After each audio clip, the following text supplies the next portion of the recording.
And we're back. We've seen Star Wars and Indiana Jones turned into Lego games. Now it's Batman's turn. What's in store for the Caped Crusader? Let's find out. Jeremy, oh my God, you're back! I know, I can't leave. Hey. How's your day? Well, good, how are you, man? Very well, thanks. One of the biggest questions we've got from people who are followers of LEGO series, especially those who've played them all to 100%, is what is new for LEGO Batman? The last game in LEGO Indy, they introduced the idea of phobias and you had the whip. What can we expect this time that will change it? And actually, can you show it to us? Yeah, of course. Well, obviously, I think the probably the coolest thing we've got about LEGO Batman within this game is, as well as being able to play as the kind of the classic heroes as Batman and Robin, we've also got villain mode. I mean, we basically found that obviously when we were working with the Batman universe, you got such kind of a rich mix of heroes and villains within there that we thought, why not have some fun, kind of let people explore their more mischievous side and play as the bad guys as well. I mean, on this level here, we're playing as the heroes, and we've obviously really try to up the action. I mean, it's Batman and Robin. They're obviously all about, they're trained martial artists. They're kind of these pretty hard guys. So we're really trying to kind of bring out kind of a Lego kung fu almost with the characters. We've also got kind of a whole array of gadgets within the game. So of course, I'll just kind of show you here. We've got the Batarang, being Batman. Of course, it's always going to come back to you as well. So you can kind of use the Batarang also, as well as kind of destroying various objects around you. You can kind of use it for a range attack. So I might be able to take these goons out just before they even come to attack me. In terms of kind of also concentrating on the combat, you'll see that we can now also do kind of grabs and holds as well. So Batman can kind of pick him up, he can dispatch the goons in a variety of ways. That'll be the same. Some of the kind of the super strength villains as well, they'll also have kind of a range of holds that they can use.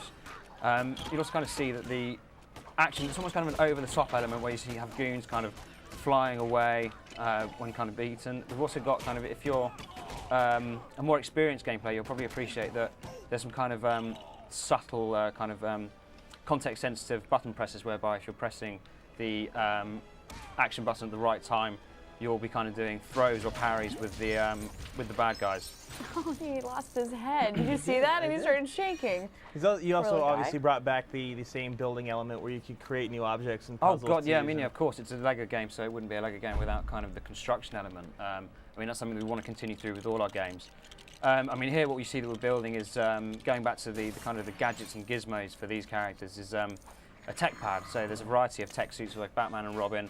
They'll be able to use it to kind of access or use different abilities. So for example here, Robin can use his rather funky Magno suit to kind of traverse up this kind of vertical metal pipe, can flick the switch and Batman can then come and join me. What's kind of interesting about this is that in the past LEGO games, whenever you wanted to use multiple abilities, you always had to go back and play it in free mode, select a bunch of different characters and then kind of cycle between them. But now that you can change costumes that give you different abilities, are you still going to have free mode? Oh God, yeah, definitely. It's another thing that we feel is kind of it should be a mainstay with the Lego games. It's very fun, and it kind of fits with the Lego ethos, the whole kind of the building and the collectible element.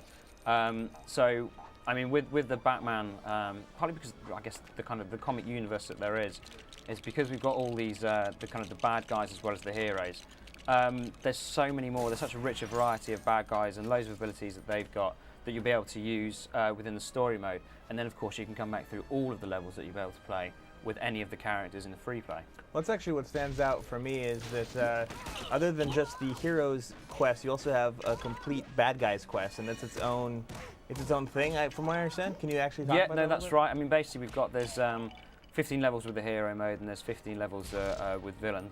It's kind of split into 3 chapters as with the previous games, but of course what's really fun with this game is that this is the actually, it's an original story, so obviously with Star Wars and Indy, we were kind of tied to the movies, to the trilogies, whereas this is kind of a very straightforward classic story. So really able to kind of have fun with creating the characters and of course creating the cutscenes that everyone seems to really enjoy. So does this have any ties specifically to any of the existing comic book stories like Hush or even something like Identity Crisis? Any tie-in at all to an existing DC storyline? No, I mean, what we've really tried to do is create a Lego Batman universe. I mean, so there's no kind of one formula for the Batman that we've created here. It's kind of Lego Gotham, Lego Batman, and we're able to kind of take influences from all the kind of the rich variety of kind of source material out there. I mean, obviously, this is the year of the Bat. There's obviously, I think The Dark Knight comes out this evening in the US. So there's a lot of attention on Batman, but what we find is that basically, although we're making a young gamers game, so we're not kind of referencing The Dark Knight. It's something that you're not really. I can't imagine many parents are going to take their 5-year-old kids to watch it, but we're able to kind of make something that offers a contrast to that, and is kind of a lot more fun, and maybe probably the cheekiest, funnest Batman that you'll see. I mean, here you were talking about the free play element earlier, and kind of the building with Lego. So it's always worth, every time you're playing a Lego game, kind of messing around. So obviously we've got, just dispatch these guys for you, but we've got kind of Robin conforming to type, kind of planting some flowers, trying to make this rather ugly rooftop look a bit prettier. And we generally like to kind of reward you as a gamer for just kind of messing around and having some fun and trying different things. So I generally know, obviously, that from doing this, there'll kind of be a reward at the end of it. I mean, there's nothing more frustrating than when you're kind of exploring a game, you either can't reach somewhere that you can see, or you generally get nothing for all your efforts. So obviously here, kind of Robin can come over all emo and kind of mow all the flowers that he's planted there. I liked your reference. Come over all emo. And then you get rewarded with one of the mini canisters. The Lego Star Wars series and the last one, the 360, had multiplayer over the internet. Lego Indie left it out. What are we doing with Lego Batman in terms of multiplayer off of the one machine? With Batman, as with Indie, there won't be online multiplayer, but I mean, we generally found, we had it with Saga, but it rarely was used. I mean, it tends to be that the offline experience is kind of where it's at with our games. It seems to be that it's really gratifying for us. A lot of parents play it with their kids. And then it's kind of when you're sat down with your buddies at home playing it, that's kind of where the greatest enjoyment seems to come from this game. What about the music? I noticed that it's the theme from the original Batman film. Is it the complete soundtrack to the original Batman film? Yeah, I mean, it's been really cool. We've actually been able to get the whole of the Danny Elfman score into the game. So it's basically, it was really cool. As soon as we kind of put that score in, it really kind of creates that Batman atmosphere that works really, really well. So yeah, I mean, it's definitely added up to kind of, as well as the look and the feel of the characters, with the music in there, it really is, it is a Lego Batman.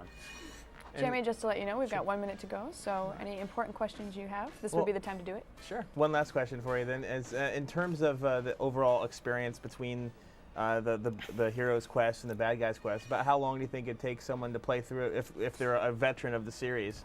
Oh, right. Well, I mean, as with the previous games, you can kind of go through the story mode in a kind of a fairly decent amount of time. Catwoman, yes. Where? There we go. There's Catwoman on the screen for you. I was actually looking. Complete with the whip nice. As well. So she's quite a sassy character in there. But then, of course, 100% of the game, you're kind of looking at a kind of a decent amount of hours to get through, and 100% everything, to collect all the characters that will be in the final version of the game, to unlock all the cheats, unlock the bonus levels as well. I mean, there's going to be a lot in there. And what we're really excited about is with the array of characters that we're in the midst of revealing, I think even if you're a hardcore Batman fan, you'll be really kind of surprised and kind of pleased at what we've created within kind of the Lego minifigure format. Awesome. Well, thank you so much. And guys, great job. I love it. We will be back we will be back in just a bit for you guys at home, so stick around. I just was going to try and save it, and I was just like, eh.